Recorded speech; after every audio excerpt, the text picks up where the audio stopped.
So, are you curious? Welcome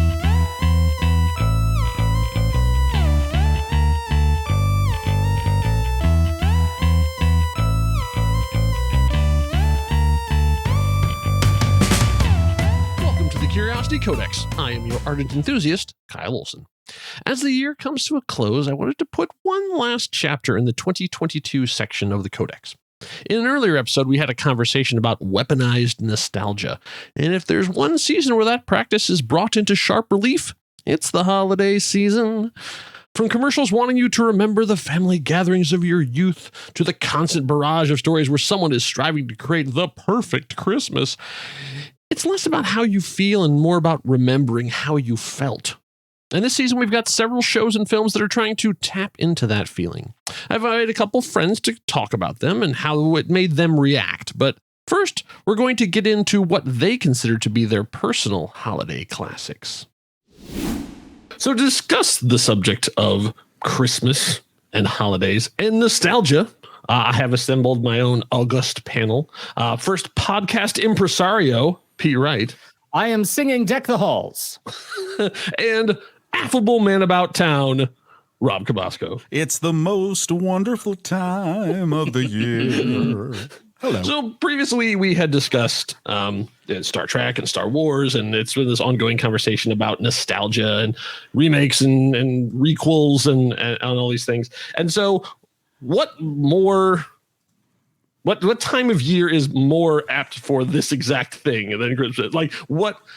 When you think of nostalgia, it's almost you can hear the sleigh bells ringing because the whole idea of like the Christmas special is to try and bring you back to the place when you loved Christmas. So like obviously this is another one of those like potentially hot button topics things because I think people get a little bit, sensitive about Christmas. Maybe thinking their Christmas is the Christmas and that kind of thing.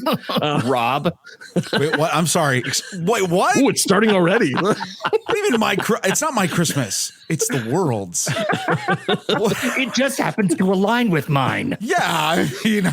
So before we get into that, like heavily into the discussion, let's step back a little to sort of get a level on the room. So I assigned you both some homework because I wanted to know a little bit about what Christmas media things get you in the holiday spirit. Like what are the things that you really you go to? What you have to watch every year in order to sort of have that period? So I asked you to do a couple movies and a couple of television shows. So let's start with the movies. So Pete, what are your two? Well, you can talk about one and then introduce the other one. You don't have to just put them both out there. But what are the two holiday movies that sort of break? And I know this is like, as a movie person, this is like picking your favorite child or whatever. But it is. It's very, very difficult. Well, one.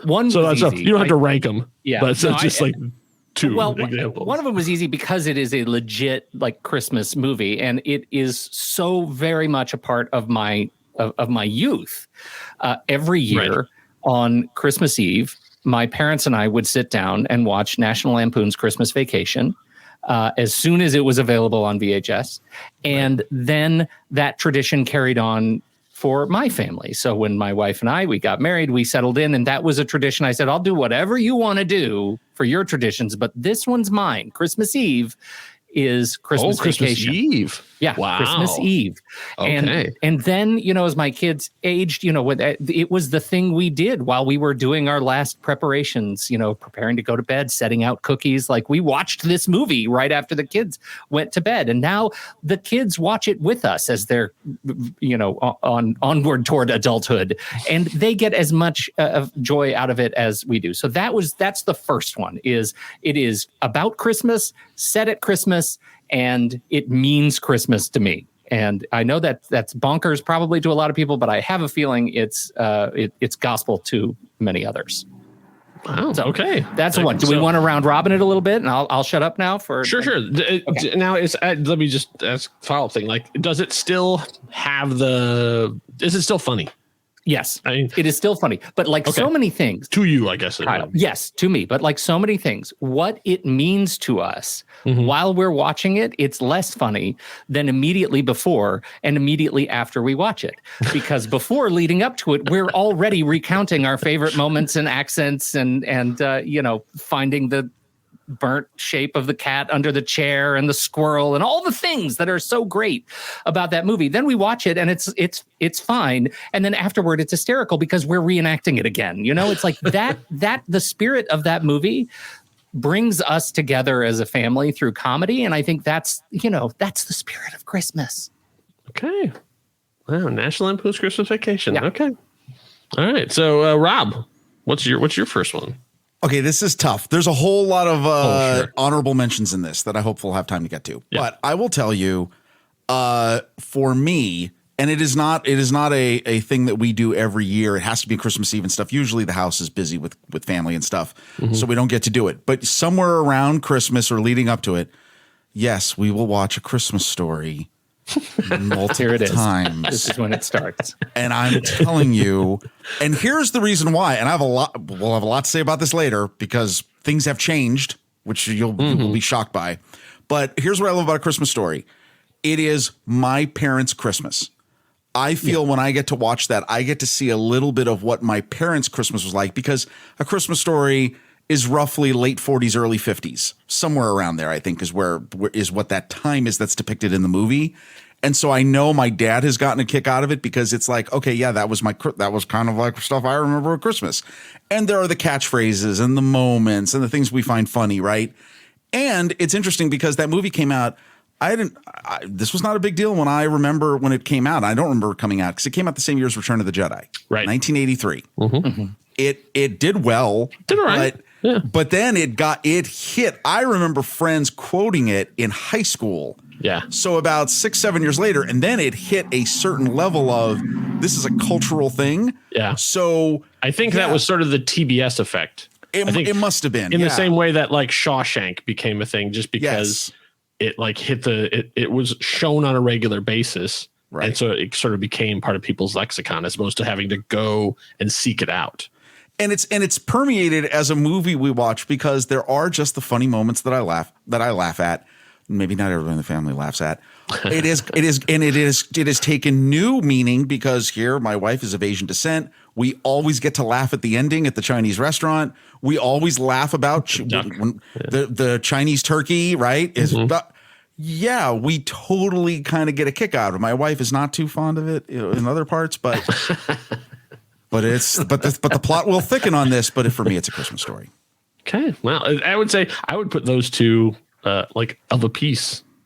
Yeah. Like those two, I think are very matchy in terms of like idea and sentiment and stuff too, which we'll talk about sort of the meat of the thing. Okay, so then back to you, Pete. Then what's your second? Well, the other one, this was harder because as I started thinking about specific movies, it all came back to kind of the themes in the movies, the collection of movies that I like, and so I'm going to go with that last moment when Holly McClane punches William Atherton and he looks at the camera and says, "Did you get that?" And then Argyle lets John and Holly into the limo and they drive off through the destruction that was Die Hard to let it snow, let it snow, let it snow, right? Which is fantastic. And I think it encapsulates what I love about certain alt Christmas movies, which is the characters are going through something horrific, whether it's like, whatever it is, they're going through something awful. And by going through that awful thing, they find each other and their meaning of the holidays again at the end, right? That to me is really special. And Die Hard is, it kind of exemplifies that spirit for me. And I know it is controversial. There are people who believe that it is not a Christmas movie, and I feel for those people to be just wrong about stuff sometimes. But to me, it is a really satisfying experience. And that final shot, let it snow, as they drive off through a clear-skied Los Angeles night is just perfect for me. Okay. All right. I say I would agree with that one. I think I'm of that camp as well. Yeah. What about you, Rob? What's your second? Wait, can I just say something? Anybody who wants to say that it's not a Christmas movie, ho, ho, ho, I have a machine gun too. Yeah. I mean, come on. Come on. What are you talking about? Of course it's a Christmas movie. Yeah. It's a great Christmas movie. Yeah. It's no. Let me tell you this. Here you go. I was going to bet. I'm glad you went first because my number 2 is tied. Die Hard is one of them. Yeah. The other one is again a movie that is not necessarily a Christmas movie, but it is the movie that being one of my favorite movies, I watch at Christmas simply because it's set in the winter, which is The Iron Giant. Oh, yeah, okay. And I really do. Okay. That is, to me, must-watch haven't watched it previously over the course of the year, that is the movie that I darn well try to make sure I get in to get myself in the holiday spirit. There was some TBS or one of them tried to do Iron Giant marathons at one point, I think, a few years ago. And it doesn't, and there's the Christmas Vacation and the Christmas Story ones now too. But yeah, my second one is, and then the rest are all after that. It's all the usual suspects. But to me, that is a. You watch The Usual Suspects at Christmas? Wow. Well, if you see, there's a sequel. There's a sequel. It's the super subtle. I love it. Okay, that's interesting. Okay, so then let's switch over to television shows. Now, this is what I wanted to do, as opposed to having like the movie essentially is trying to emulate a mood for a particular amount of time. I don't know if there was a real Christmas spirit to Die Hard or if we just imbued it with that, but that's regards. But the first two you guys mentioned both have Christmas in the title, like they're intended to that. But with a television show, you're spending your time, the whole year, sometimes years, sometimes decades with these characters. And they also are celebrating the holidays from time to time. Now, by the rules of scheduling, they're probably usually shooting them in like August. But what then of the television shows that you've seen do you think really caught the Christmas spirit and then, had managed to preserve it over time? Like some Christmas specials have not aged terribly well. So I'm hoping you guys pick some ones that did. So let's reverse the order then. So Rob, what's your first television episode? And as soon as you said this, I started to tear up because this is the preeminent episode for me. Season 1, episode 10 of The West Wing. Oh, it's an episode entitled In Excelsis Deo. Yeah. Mm-hmm. It is the greatest episodic television Christmas episode of all time. You can fight me, but I gotta tell you, that scene where Toby gets confronted in the Oval Office, and the thing I love about that is this was intentional. The president, okay, for those of you who haven't seen the show, right? The president, played by Martin Sheen, he's Catholic. He's getting a little curmudgeon-y here at this time of year. Mm-hmm. Toby has basically pulled strings in the president's name behind his back to get a military funeral with all honors for a homeless vet who had died wearing a coat that he had given away. And the moment where Martin Sheen looks at him and he's like, well, what, should we do this for every homeless vet we find? And he's like, yeah, certainly we should. Right. I hope so. And there is this moment where Martin Sheen plays it because literally I can tell you what's going on in Jed Bartlett's head in that moment is Christmas. And I got schooled by a Jew again. It is so wonderful. And then when they go to leave and Mrs. Lanningham is like, after she scolded Toby and is like, can I come? When you know that character lost two of her sons in Vietnam. Yeah. Let me tell you, when those strings of Little Drummer Boy kick in, that is golden television. Yeah. That episode is Sorkin at his most powerful. At his best, for sure. Yes. Yeah. That's what I can say. Personally, I love that episode. I think it's fantastic. My favorite of the West Wing Christmas things is actually the next year, second thing, because that's where Josh is dealing with PTSD essentially from the shooting, all that stuff. Yeah. And that's where one of my favorite moments of all time is Guy falls in a hole speech.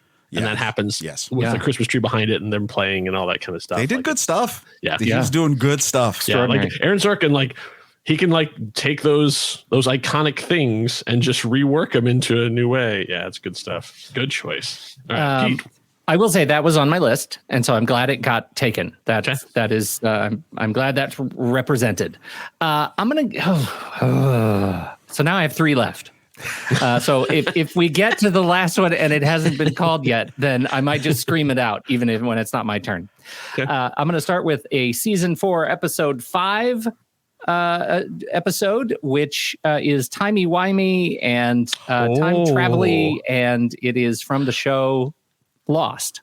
Oh. Okay. What do you think about that? I thought that was going somewhere else. I know, me too.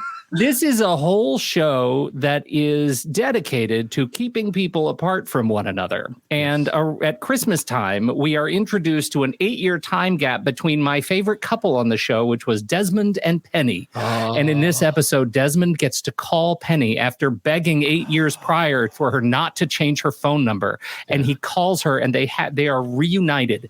And she is standing there in front of the Christmas tree, and it's like the most extraordinary gift to be able to talk to one another. And all of this is overlaid on the other Desmond leaving at the same time. Like, it is just very complicated, but it was extraordinary television. And I felt like it was so incredibly rewarding that this show, again, dedicated to losing people, would take the Christmas episode and find them again. I thought that just was so touching. And it is one of few episodes that I have watched multiple times of that show. I think it's just wonderful.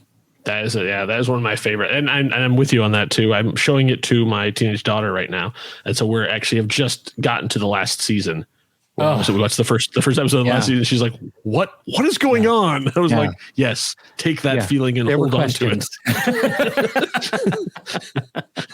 because it will find a place in your heart and live the rest of your time." But Desmond was on, and that's the thing. It's interesting is that. As we were watching the first season, I was like, none of my favorite characters are here. Yeah. Isn't like that weird? All the people that I really love in that show don't show up until so much later. Yeah. Until like season 4, right? Yeah. Like season 3 or 4. Like it was really kicks rolling. It's really interesting. Amazing. Yeah. So that's a good trade. I would never have thought of that, but yeah. So I'd say took us on your intro, took us on a little bit of a journey. I'm so curious. Where did you think I was going? Yeah. I'll say, are you taking us back to that place? Well, no, I thought you were going Doctor Who. I thought you were going to pick a Doctor Who Christmas episode. Yeah. No, that seems like something I would save that for you. Well, no, okay, and those are tied as my third options. But I got to tell you, there's a much more modern episode that is in constant rotation during the holidays. Okay. Season 2, episode 4, a little episode of Ted Lasso called Carol of the Bells. That's the one. Gosh, that's the one. Yeah. Which is outstanding. And I didn't know this when I was kind of looking this up, right? Do you know that was a late addition to the season? Oh. Yeah. Because they had only been originally greenlit for 10 episodes. They had spec'd them out, done everything, producing, and then they're like, oh no, let's do 12. And they're like, well, what are we going to do? And one of the options was, well, let's do this Christmas episode. And dang, that episode is fantastic. The scene is the one that gets me is when he takes Roy Kent takes his niece to the door to tell the boy who's been making fun of her, be the better person. You've hurt my feelings. Apologize. That is unbelievable. The shot down the dining room table with the whole. It's all of it. It's amazing. We're gonna watch it again, and we'll watch it multiple times this season. It's fantastic. That one has the line that has stuck in our family, which is when Kelsey turns around and says, "I'm sure you don't need to get rid of your dog. I'm sure the doctor has a solution because science is real and it's Christmas." we just die every time. It's awesome. It's such a great episode because as opposed to like nothing against the West Wing episode, but that's like a Toby focused episode. Yes. So Toby has a great, has a very moving Christmas that changes him. Right. But then like the thing about the Ted Lasso Christmas that's so amazing to me is that everybody's at their best. Yeah. Like in a massive ensemble show, like they keep adding more characters and they're just as fascinating. Everybody gets a great moment where they get a chance to shine. Even the players who only maybe might have 2 or 3 lines. Yeah. They still get to have that little like, oh, I didn't get to go home for X, Y, or Z. Like, so you know what their story is all the way. And I think, in a show full of MVPs, I like Higgins has some of the best moments in that. When just the moment of him remembering where everyone is from is such like a wonderful Christmas. Like, oh, right. Like this is a good dude doing something incredibly nice. We're not gonna demonstrate change in characters. We're just gonna show you the best of people as someone for you to aspire to. Yeah. Right. As the viewer, like we watched that about Higgins. Like, oh, I should take better care with names. You know what I mean? Like there's just no chance to think otherwise. So yeah. Does that mean right. I get to go now? And that means all of my picks have now been covered. Thanks to Rob. So thank you, Rob. I would like to go back in time to. You didn't have that quote memorized. You had actually done. I would like to go back. Yeah, good lines.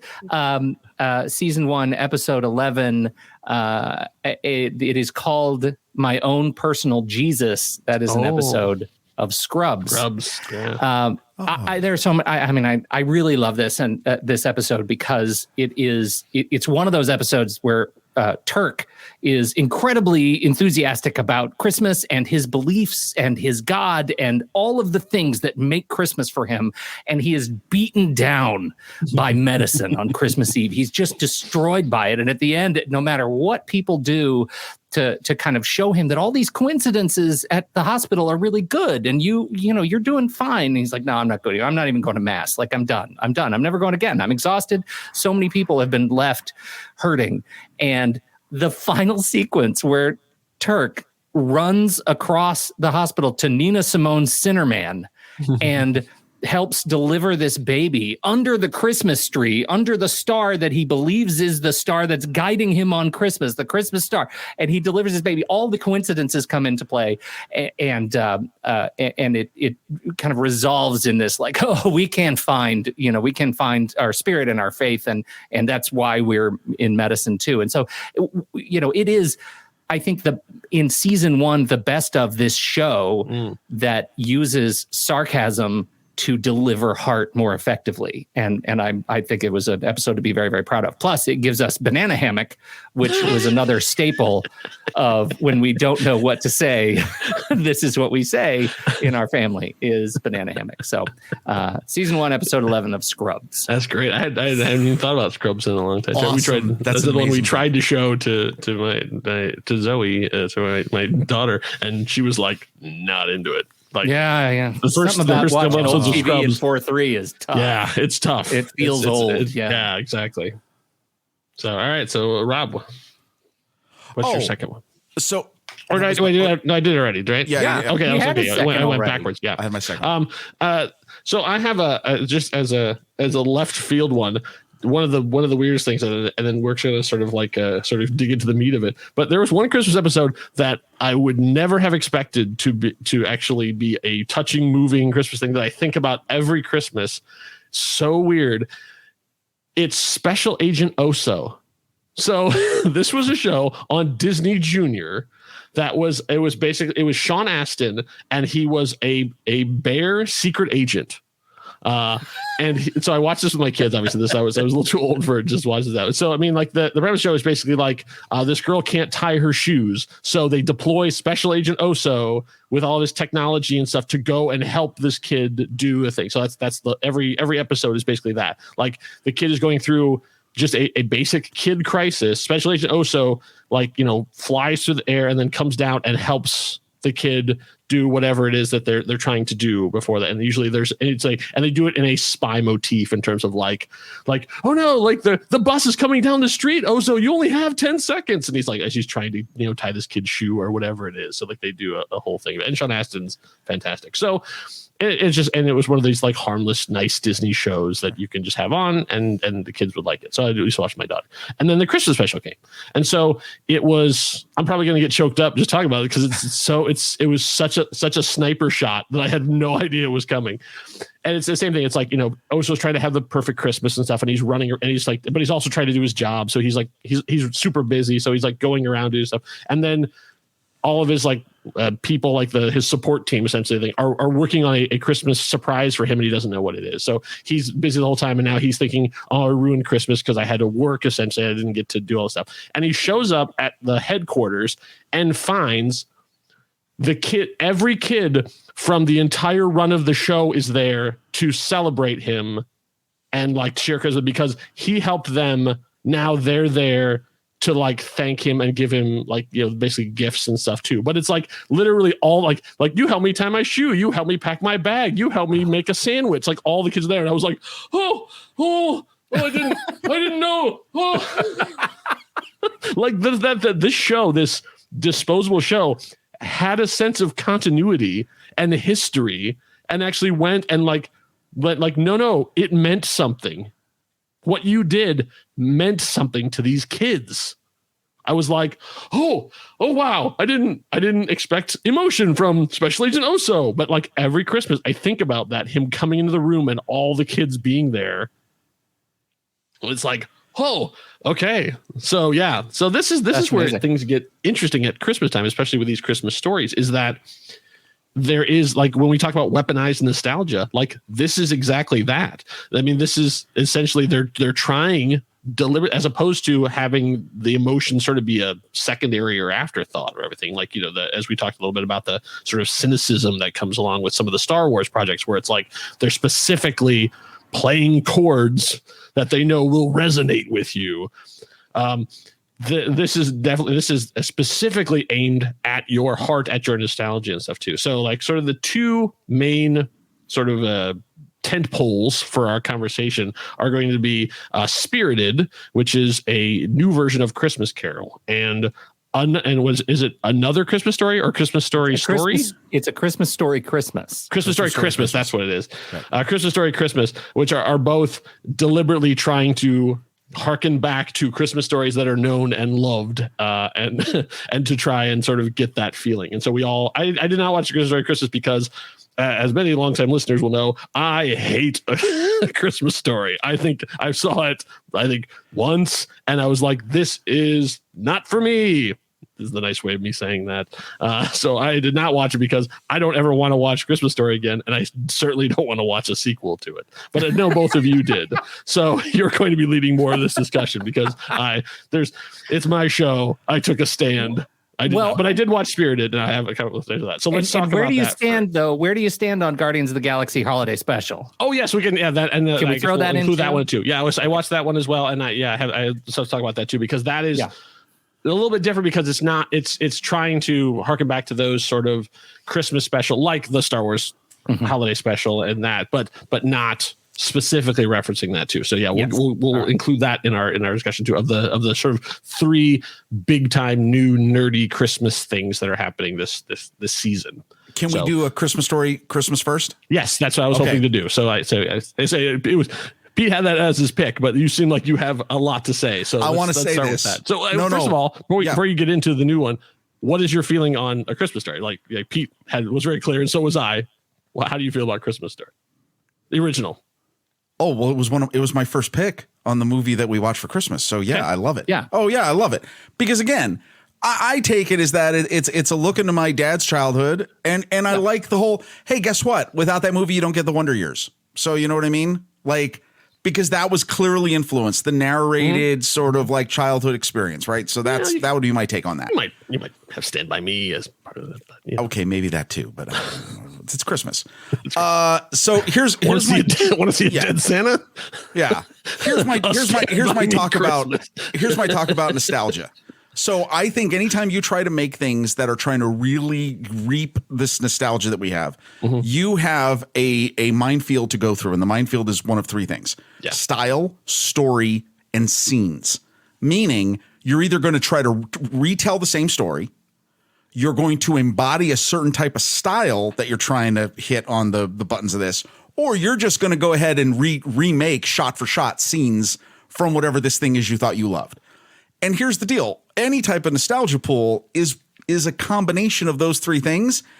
The ones that fail are the ones that go overboard, right? Yeah. I mean, like they just go nuts doing it. So here's what I want to tell you about A Christmas Story Christmas, which my wife and I watched. Halfway through this, I turn to my wife and go, this is exponentially better than I expected. Oh.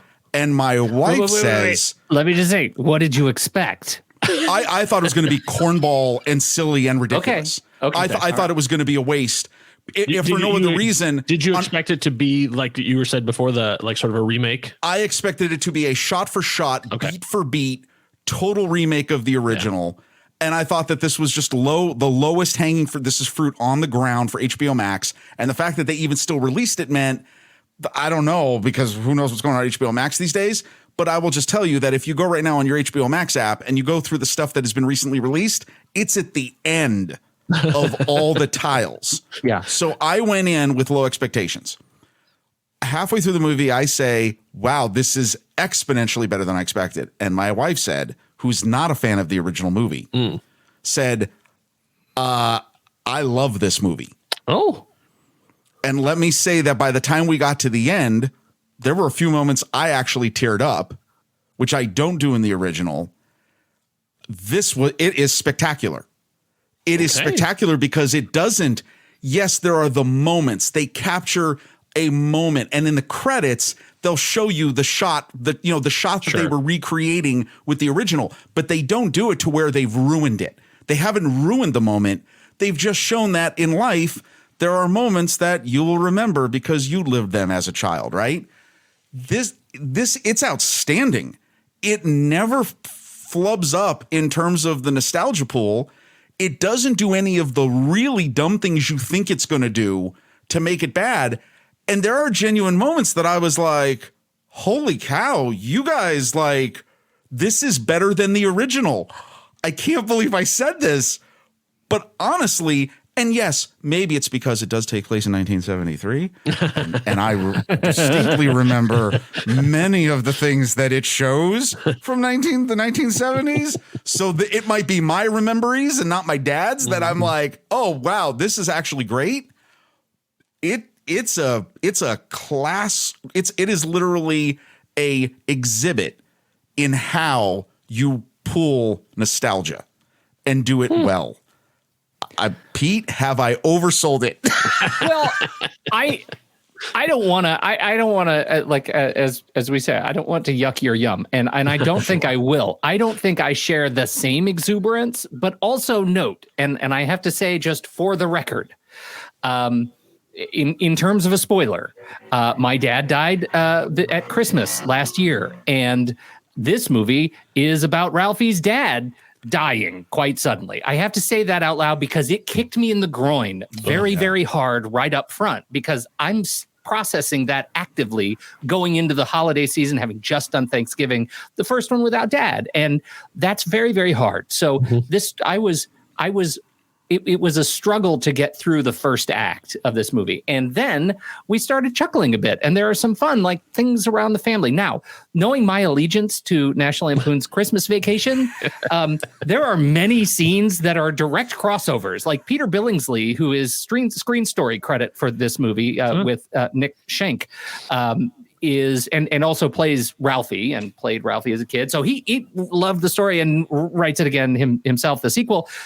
He clearly loved Christmas Vacation too, because there's the crazy sledding scene, there's the Christmas tree scene, there's all the scenes that are there. And I don't think they're done as well, but they are done earnestly. And that is the one thing I can give for this movie, is that it is an earnest movie, and it is full of, like, when the laughs come, they are heartfelt laughs for me. Like, they are, it is a movie that knows what it wants to celebrate.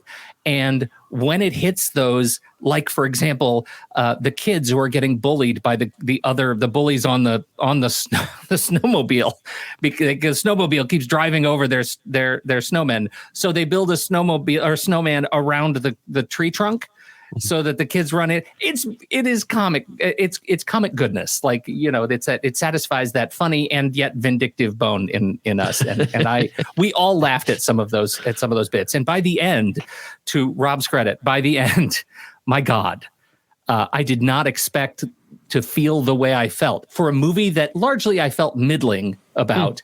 The end kicked me in the teeth. Like, it was a blow to the groin, then a blow to the teeth. And the middle was just kind of soggy middle. But I could not believe how I felt. Like, I couldn't believe.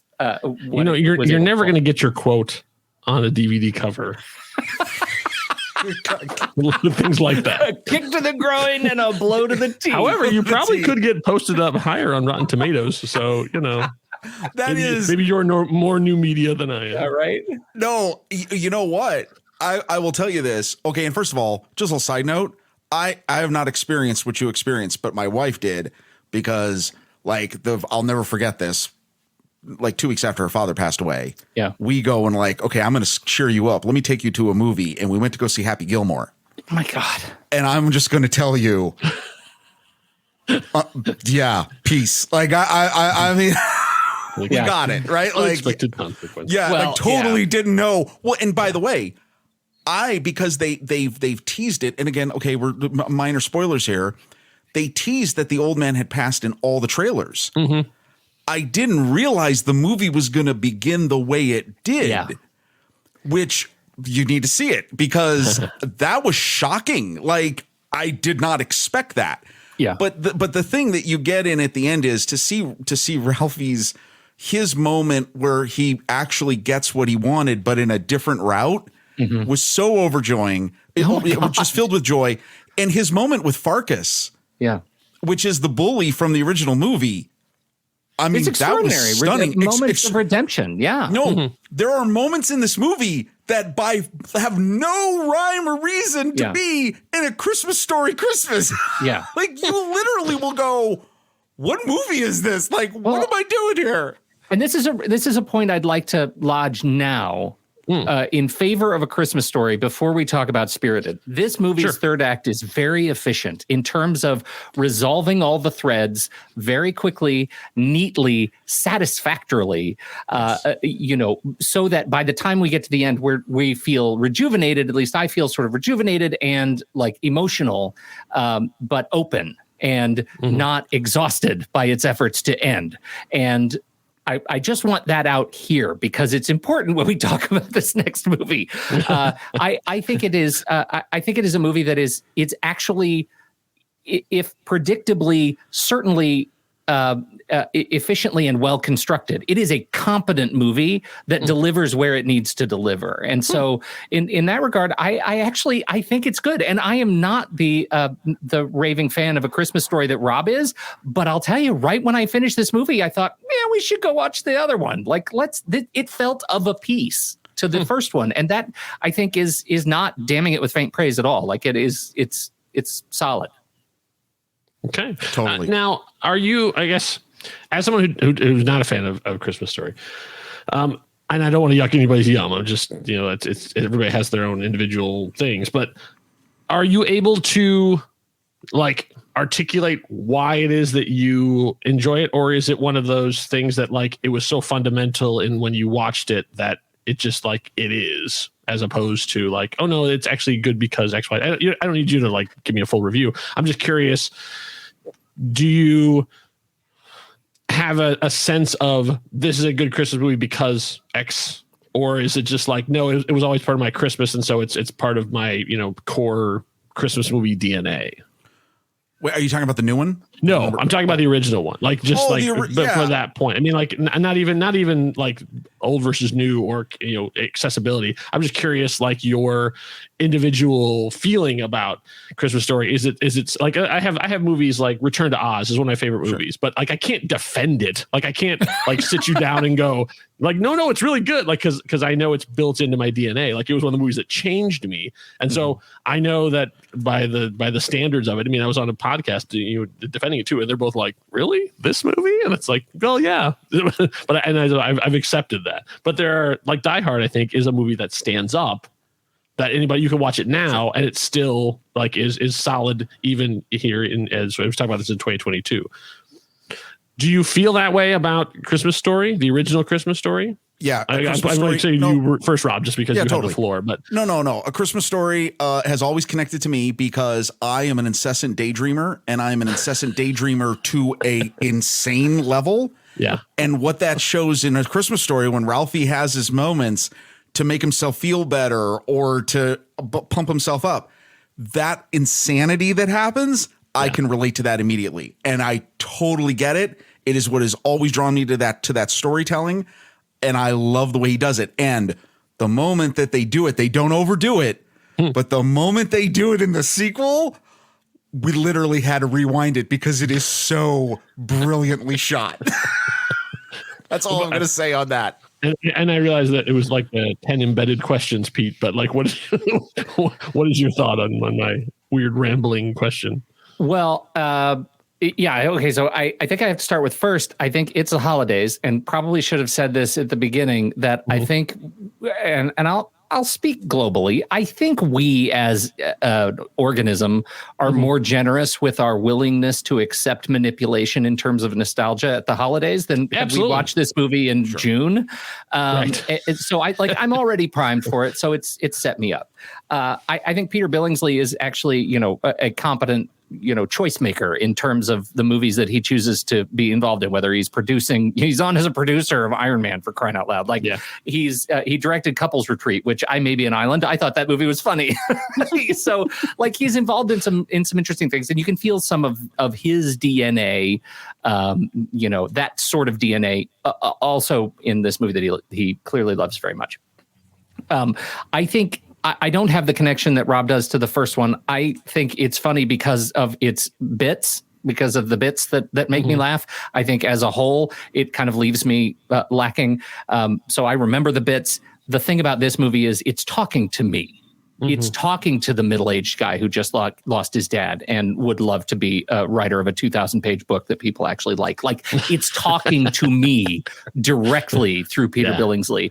And that is I know my wife and my son, we watched this together last night, and I know they liked it very much, but I don't know that they understood it the way I feel like I did. And I kind of hold court with this movie in a different way. So I don't know if that answered your question. No, it did. I was more interested in the feeling, because sort of feeling is what I'm sort of going as we sort of pivot, because I guess this is the weird subjective part of this, of the nostalgia thing, of the intentional heartstring thing, is that I feel very sensitive to that in these movies, in that I feel like there's a lot of it there's the crass commercialism part of it. There's like, hey, we got to make a movie. Let's make a movie at Christmas kind of thing. And then there's the ones that I feel like are actually have something to them. So one of the reasons I don't like Christmas Story and I don't like National Lampoon's Christmas Vacation is that I feel they are cynical movies. I feel like they have, to me, once again, this is all subjective. That's what this whole thing is about, is the subjectivity of it. I feel they have a mean heart. And there's a couple of Christmas movies that are very popular that I feel that same way, where I watch them and I'm like, I don't understand as a comedy, yeah, they're okay. But like when you try and have it that also be a Christmas thing, like I put them up there with like Christmas with the Cranks, where it's just like, yeah, look, people doing wacky stuff at Christmas, being terrible to each other, but they all learn something in the end. I'm like, no, Bad thank Santa. you. But that being said, I don't need a full-on thing of sentimentality. I really like a bit of sour with the sweet. I like a little bit of something like that. You get into some darker stuff before you sort of pivot out of it. Like as we're going to talk about, Christmas Carol is exactly that. It is a haunting ghost story of a terrible person who then is turned around by these kind of things. And so I like a Scrooged, where you get to actually see, like, this is a bad person. This is a person doing terrible things.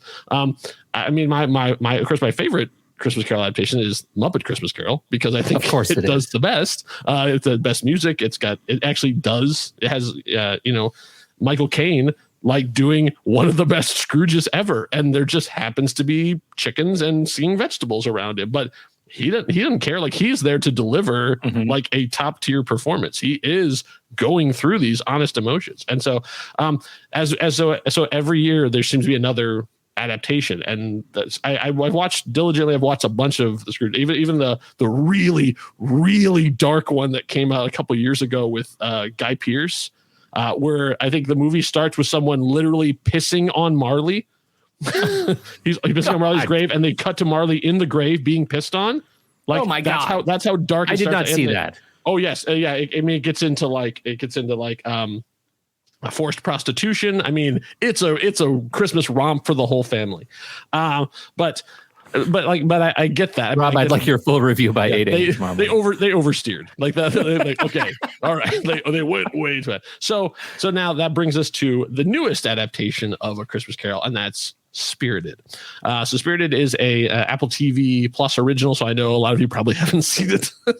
But I would say, for the $5, the payment, it's worth it. Like it's like just even for just that, and we could provide you with a list of how to spend. And Ted Lasso, you get to watch Ted Lasso. And you've already got two. Right, I mean, there's a bunch of there's like enough to justify your $5 as you're home, hopefully on vacation for a certain amount of time. But this one, so I'm curious your thoughts on this because I have not talked about. I watched it last night before we recorded. I have not talked about anything to anybody, so I'm sort of coming into this completely new. So I guess then we'll start with Pete then. So what was your initial thoughts? Like how did you feel about Ryan Reynolds and Will Ferrell in Spirited? I love your position on the salt and the sweet. And in fact, when we watched this movie, we watched it as a whole family. My daughter watched it and she did not care for it because Ryan Reynolds' character is the most reprehensible version of this as a modern guy. Yes. A modern business like archetype that we've seen. And he's so hateful. Like this is Up in the Air, the musical, right? This is like lobbying for he is a bad guy. And I think he plays it wonderfully. And if you get yourself out of that, like if you're for me, I'm approaching it as a retelling of A Christmas Carol and as a musical, and the music written by the folks, the writing pair that did Dear Evan Hansen and La La Land, and like they know how to manufacture music that is specially tuned for my head. And this felt as jubilant and exuberant and an expression of all of those things as I've seen in a long time. I was thrilled with it. I was absolutely thrilled. We've had the soundtrack on rotation in the house for all over Thanksgiving week. It is we just think it is delightful. The only thing that I think I would have liked to see, even though Will Ferrell is a national treasure, he already has Elf. Like he already has one iconic Christmas movie. I think Hugh Jackman should have been in this one because Hugh Jackman and Ryan Reynolds, they're like, Hugh Jackman is a bona fide song and dance man, and to have these two together, that would all. Did I do okay, Rob? Did I fix it? Holy cow! Because here's the deal. Can we just shift to that multiverse? Because I really want to see that. Dude. When this comes to Broadway, just for like 1 month. Yeah. Put you in the lead. Because this deserves to be a scene live. I think it would be delightful as a live. I think so too. My mind is blown away by that. Yeah. I'm just delighted I got to it first, Rob. I'm almost like I am speechless. Well, continue because I don't want to interrupt where you were headed. No. I mean, it sounded like a mic drop to me. Yeah, it was a mic. Oh my God. I mean, well, no. So here's the deal. Yeah. We've done this before. Did that fix it? It doesn't need fixing, really. I agree with you 100%. I loved it. My wife loved it. She loves Ryan Reynolds. Yeah. Fun. The only thing I had a negative on was tighter editing for the first 2 acts. Yes. It runs long. But when it feels it because you're like, and I was still into it because I'm like, I really love where this is going. There are some twists to the story, but I will tell you the greatest thing to me is, and I don't want this isn't spoilery because it's Christmas Carol. The idea that it's basically saying, and I don't know if you could get a better Christmas theme, is that, hey, change doesn't happen overnight. Right. That change actually happens in baby steps and you will always be taking a few steps back. And by the way, no one is irredeemable. Is maybe one of the most stellar takes on A Christmas Carol, dare I say, ever, because I think it is outstanding. If they would have just tightened up those first 2 acts, this is a classic. Yeah, this is a classic Christmas movie. Yeah.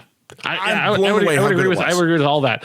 That was my main problem with it is it doesn't know what movie it wants to be until about 45 minutes in, and then it goes, oh wait, this is the story we want to tell, and then it goes right because I'd say like the opening thing right up until Ryan Reynolds starts singing. I was like, ooh, this is rough. Like we're gonna really have to get through this. Like as much singing and dancing, sure, great, fine. Start off with a high energy number, great. I was like, okay, here we go again. Because the weird thing about these kind of movies is if it doesn't hit you, man, it's hard to get through.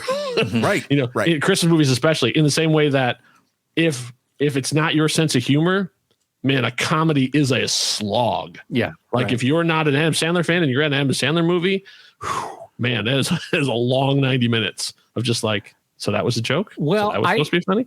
I totally get that. I feel like I had my problem with the back end of the movie. Like this movie needed to end 17 times, and there was a song for every one of them. And I liked all the songs. That's the challenge.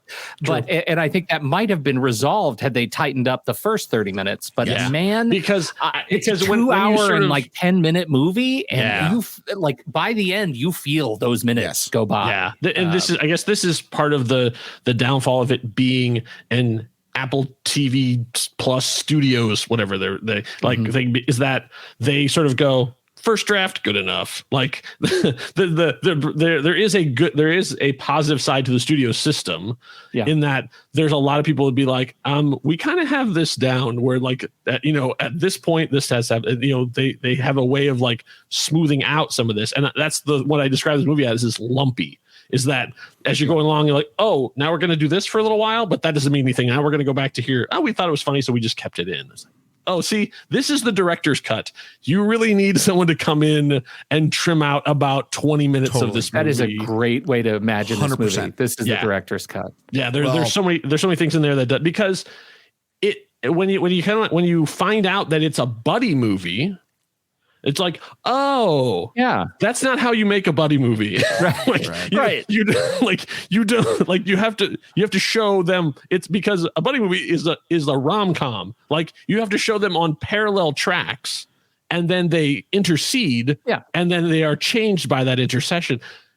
When you start out and you just have the main, like the guy for the first 15 minutes or whatever, then you assume the story's about the guy, but it's not. It's about the two of them. Isn't that interesting that like this is the same template of Elf? I thought that was kind of fascinating. Like they showed us so much of him as an elf before we get to the I see what you mean. Yeah. The stuff with Dad, which is really the fish out of water stuff we came for. Right. It just was much more efficiently told. Yeah. Right. And some of that is music slows things down, especially when you're writing, when everything you write is a hook and not a transition. Right. That makes it hard because you have to have that. That's the thing about with a musical, especially. And I want to talk about specifically about this as a musical, is that you have to have a certain amount of songs that are helping to move the story forward and not stopping the story so the person can tell you how they feel. And that is exactly what this movie did. That's exactly what this movie does. And that's the difference between In the Heights and Hamilton. Yeah. You can see the progression where Lynn goes, oh, like one of my theater friends told me about the Park and Bark, which is basically like you put a character, put them on stage and they just like throw exposition out or just basically, this is the song about how I feel. Okay, you need those. You need absolutely this. Yeah. But every character can't have those, or else the story never actually gets moving. And there's a lot of those songs, and the songs are very good, but there's too many of them like in a row where it's just like, oh, now let's pull this bus over so I can tell you how I feel, and then we'll get back on the road. Well, it's the other option too. It's not about a lot of the songs in this are not to tell you how they feel. It's to make you laugh. They're just to be funny. And let's say you need those too. But it's the same kind of thing. If you're going to stop me to do that, but it's like you can do this while the story's still moving. Like you can have plot in your songs. It's okay. We're on board. Wait, can I tell you one thing though? When you were talking about if there's anybody who watches this and says, "Oh, well, Ryan Reynolds, he's too bad." As a guy who worked in politics for many years, those people exist. Right? Yeah, that is not a caricature. Yeah, at all. That's a real person. So don't think it's not realistic. Yeah. I think that's as a musical though, and like you said, the music is good. The music is great, and I immediately bought the soundtrack as well. Totally singable, the rest of the night I was walking around singing a couple of the things. It was like just like, and I'd say, man, if you thought Octavia Spencer could only do one thing, God, she is unbelievable in this She movie. is now officially an extraordinary 2-trick pony. She has 2 very, very strong tricks so far, and I'm looking forward to more. She's great. I know is great. that. But you know what? That song is like blew the roof off. Like I was like, oh, I like. The Ryan Reynolds one was great too. Like his first song is amazing, and it just like it lifts the whole movie. But like her thing, I'm like, oh, I didn't know that. I didn't know you had this gear. That's like, another gear. Yeah. It takes the movie into a whole another level of depth that I didn't really expect it from, sort of like the previews we had seen of just, it's 2 wacky guys being wacky at Christmas. And it's like, no, there's a lot more to this. And like you were saying, the fact that Will Ferrell and Ryan Reynolds and Octavia Spencer and Sunita Mani and Tracy Morgan, like they all can sing. Yeah. Like there was no questionable voice in here. This was not Les Mis. Like, like everyone brought it. Yeah. And and one of the things my wife said actually was no one sounded auto-tuned. Like when they're singing, it really sounds like Will Ferrell. It really sounds like Ryan Reynolds. And obviously as people who have done stuff with audio, we know there probably is some sweetening, but it never sounded like that sort of artificial, smoothed out, polished, sort of pop thing. Like a lot of times when there's a musical episode of television, you can tell like, oh yeah, these people didn't really sign on to be singers. Like this isn't Glee, but so they have to do a lot of tweaking, but it really sounds like Ryan Reynolds. It really sounds like Will Ferrell, and they're not trying to sing above or below their range. Like they did a nice job of orchestrating it. So like so you don't listen and go, ooh, didn't quite hit that note. Okay. They actually I expected to say that every time Tracy Morgan had, and he didn't have much. He didn't have much. But when he did, he actually sounded great. Yeah. But like you said, but it did pull together. Like it really, like by the time it gets to the end thing, I really didn't see the ending coming. I didn't see I'm like, oh, we're going here. Okay. Yeah. All right. Like I'd say the whole sort of in what is a traditional structure, like basically Christmas Carol has a very rigid structure that everybody sort of follows and riffs on it. They kind of got into the third act and then it kind of started waving a bit. And I really enjoyed that because I was like, oh, okay, so his story's kind of done and now we're over, but it needs to, aren't we going to? So it was nice because there's a lot of unexpected twists and turns then in that third act, which, a lot of times by that point is just like, get to the gravestone. And that's really nice about this is when they get there, that wasn't the point. Yeah. Right. Yeah. But it's interesting also in the Apple Studios thing is that they seem to have a real interest in how things work. And maybe that's because it's built by engineers. And if you look at Ted Lasso being that thing, but like For All Mankind is very technical in terms of like how we get to space, how we get to Mars and stuff too. Luck, which was not a good movie, terrible movie, still was about like how does luck work? What are the people that go behind the scene, like this building of this? Like how does it work? And the people, the organization that does this thing. And now here we have Christmas Carol and like that. There's a structure, organization. It's how it worked. Like they're very interested in like the systems of how things go. I don't know if that's quite a thing for like a brush to paint the entire Apple Studios with, but 3, I mean, like, there's even a couple shows you could probably, sort of weave that into. Like it does seem to be something that the stories they're interested in telling. Well, my gosh, wasn't there the history of the iMac? Yeah. What was the other? It was the true crime pod. It was Octavia Spencer as a true crime podcaster. Right. The behind the scenes of a true crime podcast. Yeah, that's right, Ed. Right. So I guess how would you rank it then in terms of Christmas Carol? Like there's been Christmas Carol is one of those things that like every year it seems like there's 3 or 4 adaptations, Hallmark Channel versions or animated versions or whatever. How would you put this in terms of the Christmas Carol of it all? Or did it move in it way enough that you don't even consider it sort of a Christmas Carol-ish story? Rob? I guess Muppet Christmas Carol is still, I think, one of my favorites. I also like the episode of Doctor Who with Matt Smith when they did their take on it. So I have that up there. Great one. This is right up there too, but this is like almost a different column. Oh, really? You think like it moves it enough? I will tell you, I mean, because we'll watch this 2 more times before Christmas. Wow. Okay. Yeah, absolutely. Because it was that enjoyable, and the ending is worth it. The ending, the last act is so worth it in even getting through the first 2 acts that when it slows down, yeah, totally. We'll totally watch it again. Okay. What about you, Pete?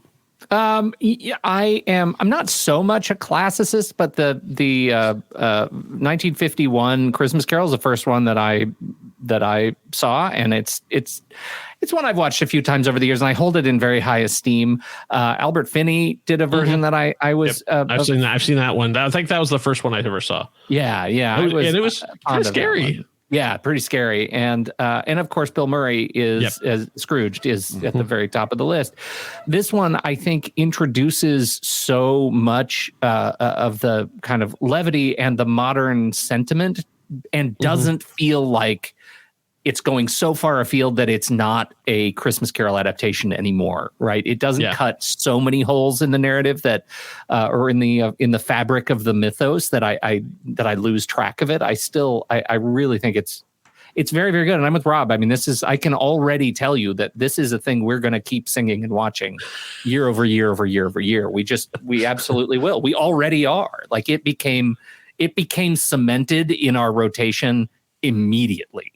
Wow. Okay. It hit you big. Yeah. So then let's just another high budget Christmas thing, which isn't quite an adaptation or anything, but it is very high profile, and that's the Guardians of the Galaxy holiday special. This is interesting because I find it hard to discuss it as a holiday thing, even though that's the main thing. Like I instantly go to my Marvel fandom brain. Like I'm having trouble with the whole like keeping the Christmas part of it on there. But let's just start with overall thoughts. Like let's start with you, Pete. What was your overall impression? How did you feel about the Guardians of the Galaxy holiday? Well, you guys, come on. The opening rainbow special presentation logo had me. That was had you not seen Werewolf by Night? No, they premiered that with Werewolf by Night, and that's actually Michael Giacchino wrote that music score piece for that. And that was the first time I ever saw that. But I absolutely love that, and I can't wait to see if they keep doing these things like that, so we can see that again and again. Absolutely extraordinary, vibrant, and the throwback titles that were like they were doing them like on twos, like it just felt like they had the frame rates wonky. I felt like that from the jump, this was James Gunn writing me a love letter to my childhood self. And I thought that was really special. And so it put me, like when you talk about the willingness to be manipulated, yes, that open put me there very quickly. Like it set me in a place that asked me and was granted permission to manipulate me in that a very transactional sort of approach. And I thought it was really special.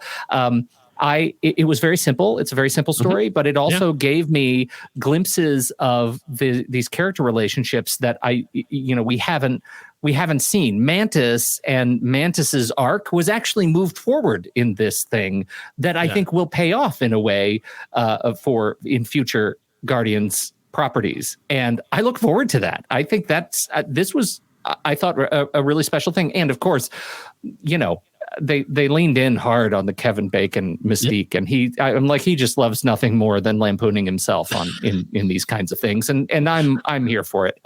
He was just great. So I'm big fan. Okay, what'd you think, Rob? Okay, strap yourselves in. Okay. He hated it. Let me say a few things. I will agree to a very low level that there were some moments that were okay. Okay. But let me say this. I can actually more easily say it in what I think how this was created. I believe James Gunn wrote the script for this on a flight, probably going somewhere from one side of the country to the other side of the country, maybe 2 years ago. I don't know. I believe he submitted this to Disney, and Disney read it and said, he wants to make this? And then someone said, yeah, but maybe we need to greenlight it because he might go to DC. And someone else at Disney said, okay, fine, greenlight it. Let's see what happens. And he made it, and I watched it, And that's pretty much all I have to say about this. Oh, Rob, Rob, Okay. how This are you did- bringing Can I tell you this? cynicism to it? Do you remember what I started off? Let me tell you this right now. You remember what I started off and I said, you can go too far in certain things, right? Yeah. And one of them I said was style. And I get he's trying to channel Star Wars Holiday Special, right? Okay. Or something, right? Or something. Yeah. Maybe a Sesame Street episode or a Muppet Show Christmas episode. I don't know, right? Nothing. It did nothing. It did nothing for me. Why is Groot man in suit? Why? Yeah. Why is that? I was like, did you just like bring the guy from California Adventure over? Yeah, seriously. I demand answers on that because what is that, right? The internet has taken to calling him Swole Groot. Yeah, I'm sure. I couldn't deal with. I really had a tough time dealing with the non-cinematic look of this. And again, maybe because we're trying to stylize a holiday special. Sure. I just couldn't get into it. Yeah. Yes, there are moments. Pete, the cartoon at the beginning and the end, yes, it did. I found that interesting. There are other things I enjoyed. But overall, more than once I went, let me tell you, I felt watching this like I feared I would feel watching A Christmas Story Christmas. Oh, okay. Fight me. I don't. There's not enough material here to actually get into a real spirit. No, debate. No, seriously. no, like you can if you want to we could throw down about Wakanda forever because there's a lot of stuff, but there's barely enough here for a. I just felt this was. I mean, literally it's so slight. It just didn't seem like there was not much here. Yeah. It was really, there's a lot of filler. Yeah. The song part where they're singing the crazy song about. I thought the song was great. You're not. I agree with Pete. I think that song was great. The dentist reference was funny. Oh, we were dying of the song. And I don't know why the internet is up in arms about Man in Suit. It was a beautiful, completely 100% digital representation of Groot. And it was gorgeous. The motion, the way it moved, I thought it was fantastic. Okay. I'm glad it didn't come to Earth. Wait, I will defend. Now, listen, it's not Groot. It's Son of Groot, right? Like, I mean, technically, this is not Groot, Son of Groot. Right? So he could be different. This is a refrigerator Groot and not a Sequoia Groot. Okay. Swole Groot. Is what they're calling it. Right. But I just. Chlorophyll.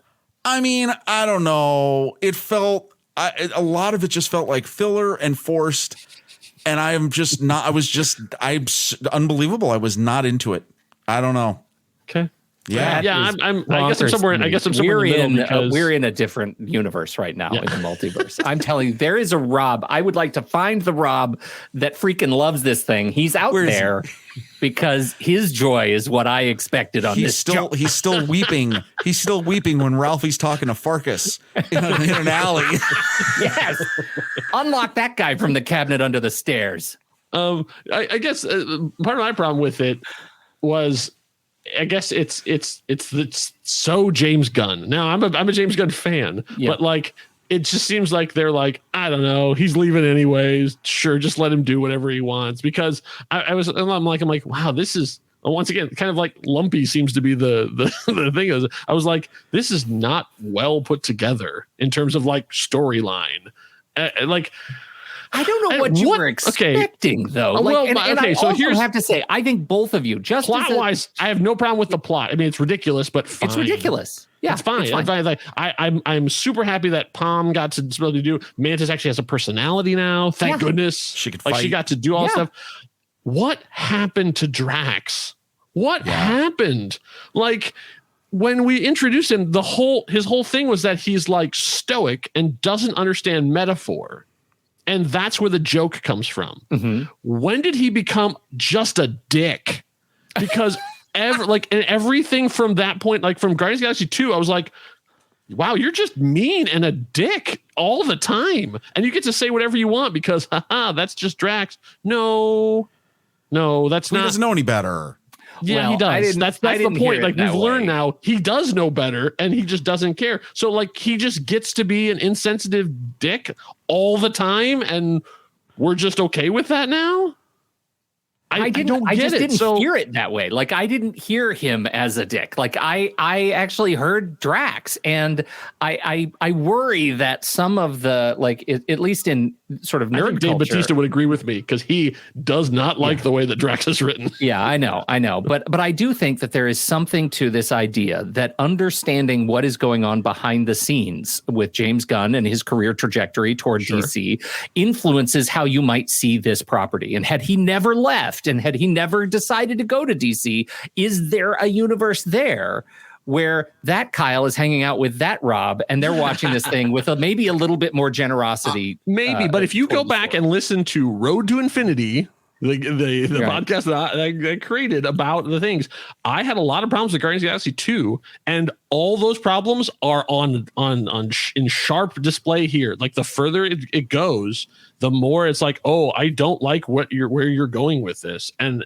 like there's a lot of problems, and that's the thing is, like, all the way through. I don't mind a character who's a curmudgeon, or like, you know, to go back to Buffy, the Cordelia of it all, where she speaks her mind, even though it hurt. Like, you know, the truth teller, all great, but like every time he opens his mouth, he's just going to say something stupid or mean, and I'm like, why? Like, because there's no redeeming quality on the other side of it, because there's no comeuppance. There's no like, oh, you know, Star-Lord needed to hear that. No, he just is there to just say mean things and dumb things, and that's it. That's his whole job. I'm going to say this, but no. Why do we need this? No, it's gotten contorted somehow. Yeah. Let me remind you of the line, "I will be happy to die by your side today, and in the end see my wife and daughter too."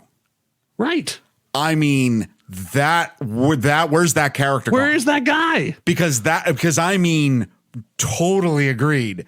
I still love Volume 1 and I love Volume 2, but I am really saddened to see what the Guardians became in Endgame, or Infinity War, certainly Love and Thunder. Yeah. That's horrible. And this did not, this is not as bad as Love and Thunder in terms of their appearance. Yeah. But it's right under there. Yeah. At this point, like, I'm looking forward to the Guardians being done. Like, I was sad about Volume 3 being it for this group. And now I'm like, oh God, can we just have that? Like, can you just swap that with Ant-Man so we can just get it over with? It's Gamora. Like, Gamora was the glue. Yeah, I guess so. I mean, that's a really very good argument to be made there, and I'm bummed that you guys didn't see it with the same kind of eyes that I did, because I did have that was my biggest problem with it, is that like when one of your two leads, like every time he opens his mouth, I'm like, ugh. everything he says, I'm like, oh man, stupid or mean, which is it going to be? Flip a coin, because those are the only two things he does the entire thing, stupid or mean. I think it's super possible that I didn't expect much from it. Like, I went in with the bar so low that I was really thrilled that it just was able to capture 10-year-old me. For it's just like not a lot of substance, and it just was what it was. Oh, Kevin Bacon was great.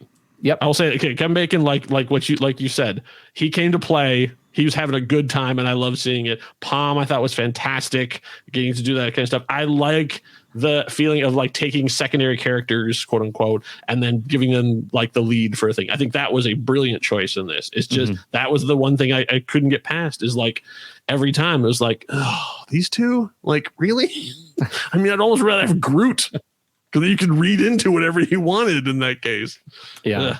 And also, I guess it's like I guess I haven't forgiven Star-Lord for messing up everything with Thanos. Like, you're doing all this work for him for what?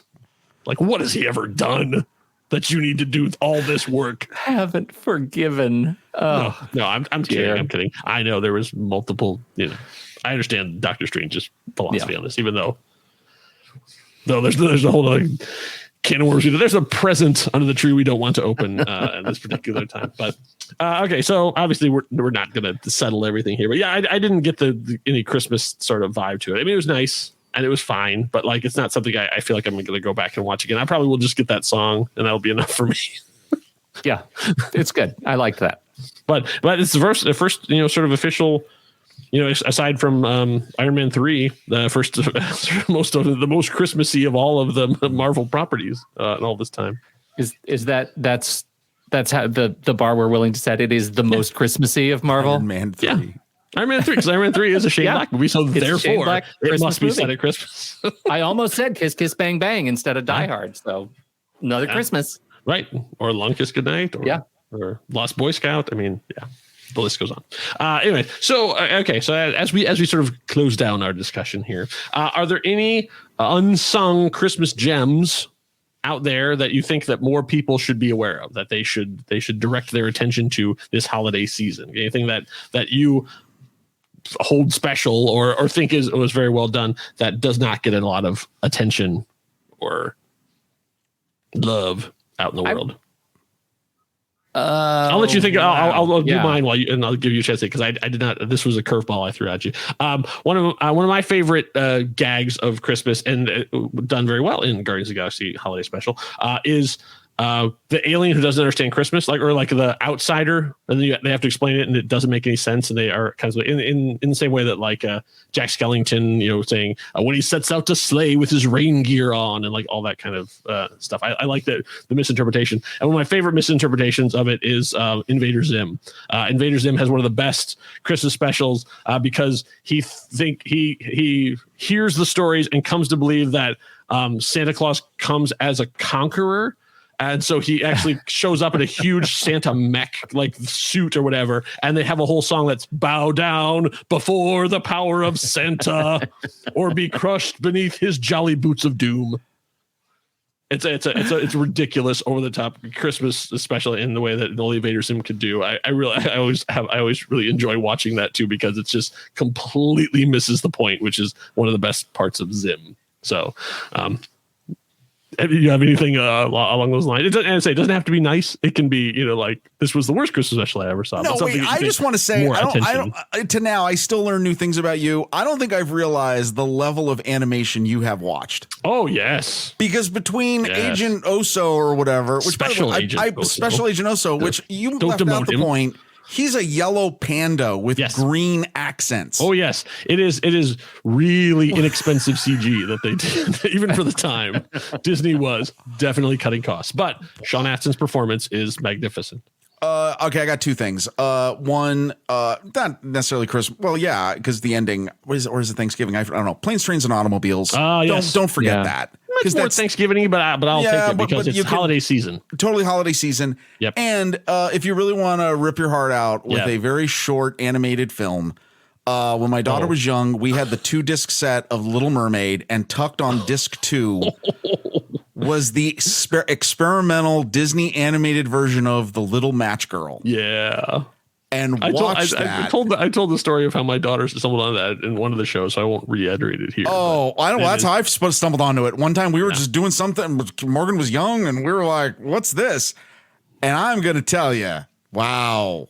Get the Kleenex or the paper towels. Yeah, they Disney when they're going for it, man. Yikes! Your heart will be in their hand. Yeah. We love watching the Christmas episodes of Things, right? As we talked about in the beginning, and we around here, for those who don't know, I talked about it a lot. I'm an acapella nerd, and so I love shows where people sing, and so I feel like it would be irresponsible of me not to call out the Glee Christmas episodes, because we're big fans of Glee, and I would say. Of all of they do Christmas episodes a lot in over the course of their run, and there is a big swing between the first Christmas episode, which I think they did in season 2, which was wonderful, and the last one, which was I think they even called it the previously unaired Christmas, where they actually, it was the most misguided and horrible thing that should have just stayed unaired. They actually, it was so bad. They have a character who gives birth to baby Jesus. They do the nativity, and they cast the young woman with Down syndrome as baby Jesus. It is just the worst of the worst. It is offensive around every corner. But they do a Christmas episode. That was season 5. They do a Love Actually riff in season 4's Christmas episode. season 3 is I think they do a black and white kind of Judy Garland style Christmas special, which is really, I think, a lovely kind of tribute. But the first one was season 2's, and that was a very Glee Christmas, and it was lovely and really showcased all of the various sort of talents nicely. So if you're a Glee fan, or even if you've never explored Glee, watch the first couple of seasons. And then it goes downhill from there. So hard. So hard. As it often should at Christmas. So, oh my gosh. All right. Well, you guys for coming on to the Codex to talk a little bit about holiday nostalgia and the thing. And so I guess the only thing left to say is good afternoon. Good afternoon. And that's where we're going to stop the conversation for today. Thanks so much for listening. This has been the latest chapter in the Curiosity Codex, but there are many pages left to decipher. We're part of the True Story FM family of podcasts. Find out more about us at truestory.fm. Our theme music is Intrusion by Severed Personality, aka Kevin MacLeod. The voice of the Codex is Kara Gallo, and my name is Kyle Olson. The Codex is closed. For now.